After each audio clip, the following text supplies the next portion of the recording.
Hey, Coach John Davis here. So this little recording is one of my favorite tools that I like to do. Part of that's because of my nature, and it's about a time study, and it really helps us understand how we spend our time, and gives us the information that it takes to make some really important decisions. There's two things in life that we need to cherish, well, other than our family and our loved ones, but is our time and our money. Uh, First, family, of course, but then what can you do with your time and money? We each have limited capacity in both of those. Actually, time is limited. Money is not limited. It's only limited by what you achieve. But anyway, so this starts with a time log, and it starts with the value of your time. So here's just a simple calculation. If you pick your revenue as a business owner for what you want your business to be, so in this case, let's just say it's $2 million is the size of your business. It could be 5 million, it could be 10 million, but this 2 million makes for simple math. And let's say you are willing to work 40 hours a week as a business owner. Certainly you may want to work 20 hours a week, or you may be happy with 60. But let's, for simplicity, say you work 40 hours a week, you take 2 weeks vacation a year. So you work 50 weeks a year. That means you're working 2,000 hours. So if you are responsible for generating $2 million in revenue through the activities that you do in 2,000 hours, you need to generate $1,000 an hour of business. That is what your time is worth. It's not what you may bill yourself, may not be what you pay yourself. You mean bill yourself if you bill the clients, or it may not be what you pay yourself, but that's what the total value of your time is to your business. Let's put that in perspective. That's $16, $17 a minute. That means every minute that you waste, you're giving somebody $20. And if you waste another one, you give them $20. So this video for you is probably going to cost you, about $100. Put in perspective. So that's how you figure out the value of your time. The next step is to do a data log, a time log of what you do. Now, for some people, this is a lot of fun, like me. For other people, this is like pulling teeth. This is horrible. Who wants to do it? But essentially, put the day of the week, you put the date, you put the task, you put your start time, you stop time. This formula gives you your hours and minutes. And then what's really nice is I take that value of my time and I apply it to that. So here in this example, January 1st, January 2nd, these are some things that, and hypothetically, that I did. Believe me, I don't have the $2 million business, so don't interpret it that way. But in that case, if I was with a client for an hour and 45 minutes, that's $1,750 earned or spent, depending upon what you put. So you put in the information in here, type in your activities, and then we go to a pivot table, my next favorite thing. And that pivot table, which can be updated. So I'll give you an example. Let's say it's let's say it's Wednesday.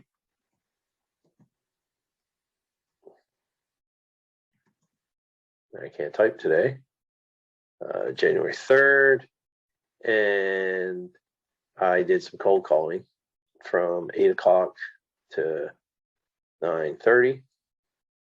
And let's say also on Wednesday, I did some training from 9:30 to 10:30. And then I drove to a prospect meeting from 10:30 to 11:15 because I want to get there early. And then later, I was with my prospect from 11:30 to 1300 military time. Okay, so I enter my activities. I go to my table. I update my table.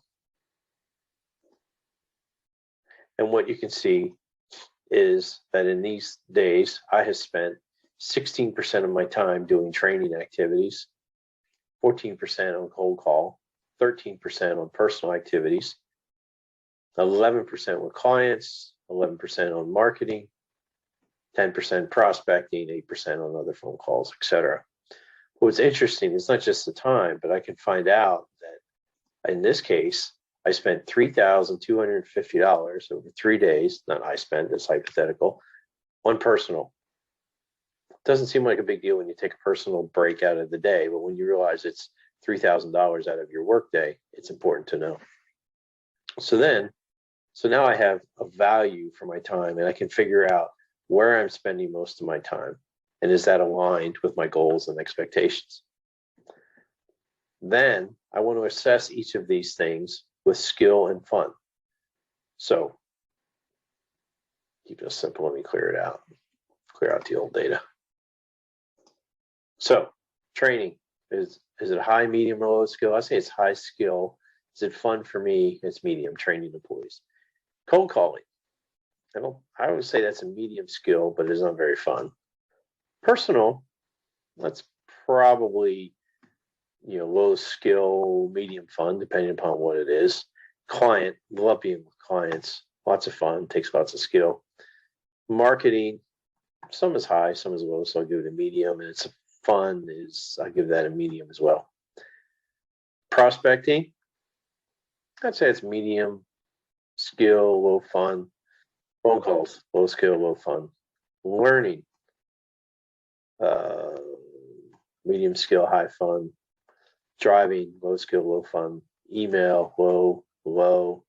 Reading, medium, high. And planning is a medium.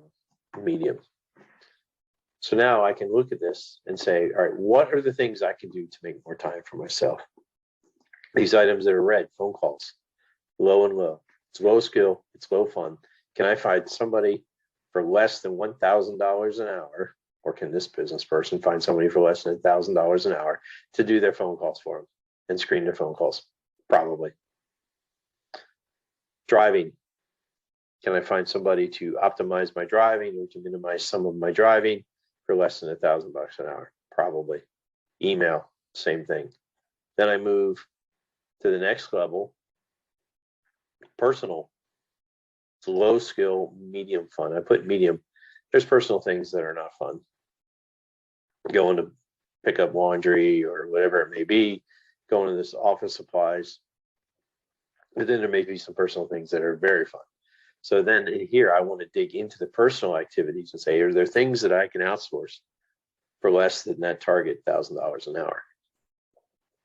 Same thing on cold call. It's medium skill.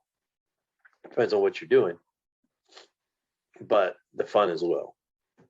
What can I do in the cold calling process to make it a low skill job? Well, probably scripting it out, doing a lot of extra training, and making it so somebody without a lot of skill can learn the necessary skills to do that. And in doing so, I would have picked up, if I pick up just those items I mentioned there, I've addressed 14, part of the 13. The phone calls, I'll probably address 42% of my time could be improved. And along those lines, that's impacting my opportunity cost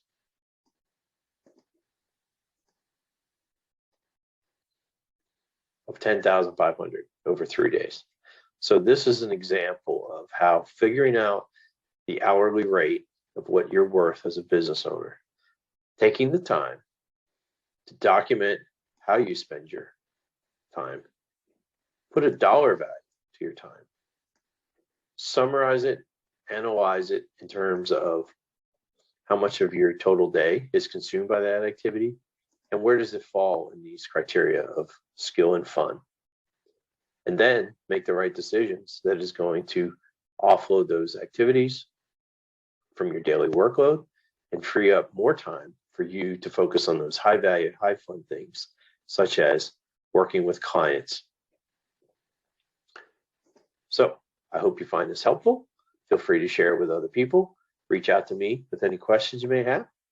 John Davis at actioncoach.com.